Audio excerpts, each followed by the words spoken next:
So, to continue po, it's like this, no?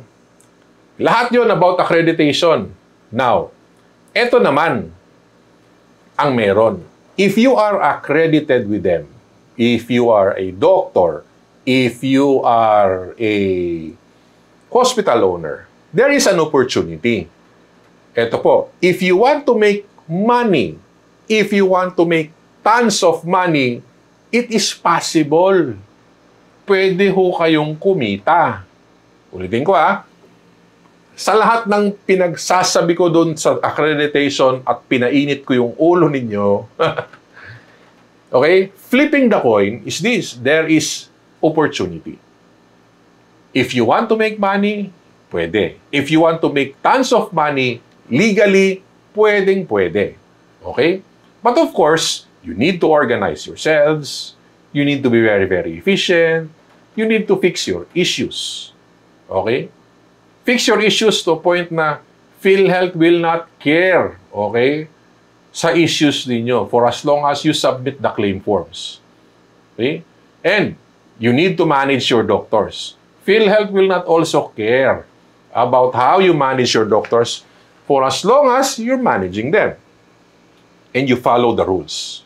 Eto nakasulat sa slide, follow our rules even if we are inconsistent. Okay? If you can do that, okay, ang sabi nila, okay, join us. Bayaran namin kayo. So, question. Type ako if you are interested. Type no if you are not interested. Okay? Are you interested in making money legally from PhilHealth? Are you interested in making tons of money from PhilHealth? Type nyo ako if gusto nyo. No, if you're not interested. Yes na yes. Ako. O, di ba? Okay? Okay, thank you po. Di ba? So, at least malinaw. So, pipirma lahat tayo dun sa accreditation, di ba? O, ang saya-saya. Because there's this opportunity. Okay?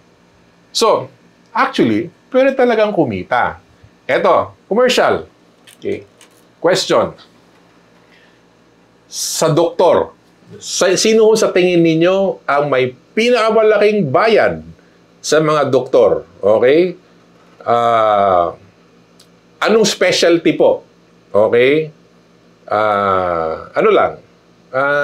May I know, kung may idea kayo, who is among the doctors accredited, no? Hindi pangalan ng hinihingi ko, yung specialty or subspecialty. Who do you think is the highest paid among the doctors? Paki-indicate ho yung subspecialty. Or internist, okay? Ang internist ho, may subspecialty. Alin doon? Pulmo, dahil sa kap.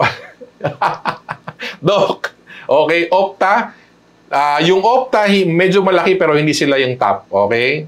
Opta, surgeon, ang surgeon po, hindi gaano. OB, anes, okay? Yan, not so much. The Opta, yung Opta ho, true enough, malaki. Pero hindi ho sila ang top, okay? We have surgeon, pulmo, internist, opta, cardio, opta, surgery, surgeon, opta, internist. Okay. Actually, hindi ho ninyo nakuha. Okay? IM ho, pero subspec ng IM. Okay? Okay. Okay.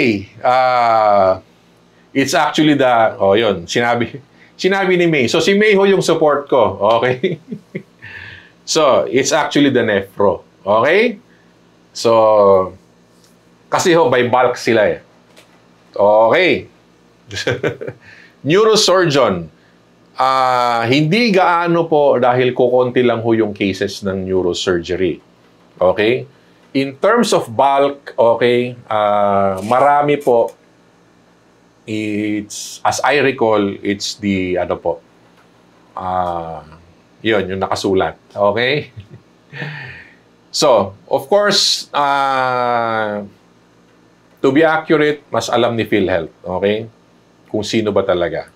But based on my experience and based on the clients that I have right now, it's actually these doctors. Okay? Let us proceed po. Okay, part 3 na tayo. Okay?